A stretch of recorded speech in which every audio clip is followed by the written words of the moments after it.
Just came from Chicago, man. I was out in Chicago. I live in Dallas now. I'm from Atlanta, Georgia, and doing comedy all the time. I get to travel, which is great. I love, this is my second time like performing in New York, so I appreciate y'all being here with me. This is nice. But I don't like coming to New York. I like being here. I don't like coming. I don't like my flights when I come here. Like not like the city is cool. Like my flights are awkward. I don't know if you ever had the situation happen. Like my last time here, I was here in June.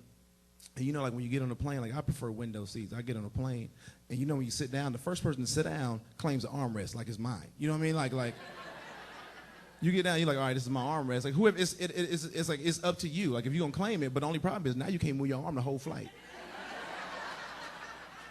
You got to reach for everything with your other hand. It don't matter what it is. You go to the bathroom, you come back, it ain't yours no more. So I'm sitting there, I got my arm on the armrest. I'd already claimed the dude sits next to me. And this dude, 5-10 minutes of us, in the air, this dude kind of puts his arm up on the side of the armrest. And I was like, this is not a sharing. This is not, I'm like, who do you think you are? Trying to come in on my space like this. I was like, this is not big enough for the both of us. And as I'm sitting there, the dude kind of rolls his arm up to try to get more surface area. And I was like, what is wrong with you?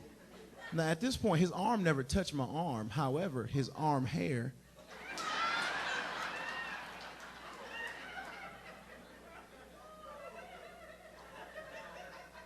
tickled my arm hair.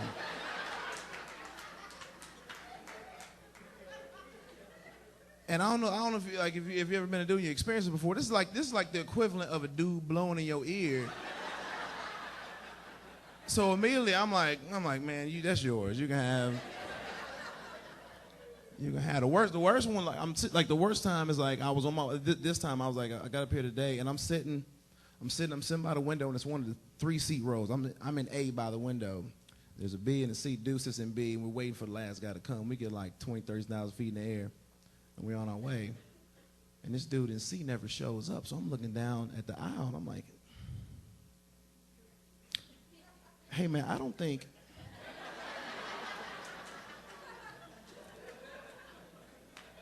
he's coming. You can have the aisle if you want it, I'm pretty sure. And the dude looks at me, he goes, nah, I'm cool.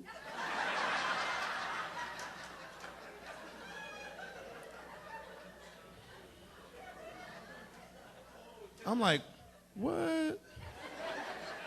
I'm like, oh, do you want the window? Because I'll take the aisle if you want the window. That's fine. We can switch. He says, no, I like the middle. Who likes the middle? And now I don't have a choice to make because no matter where I go, we look like we together. We look booed up. And I'm not really worried. I'm not really worried about the 200 other people on the plane thinking I might be with this dude. What if we crash? What if we crash and they do an autopsy and the coroner comes up, he's like, all right, I got A and B. Where is C? There was no C? You mean these two dudes were together? And now I'm dead. I can't even explain to my parents and my family.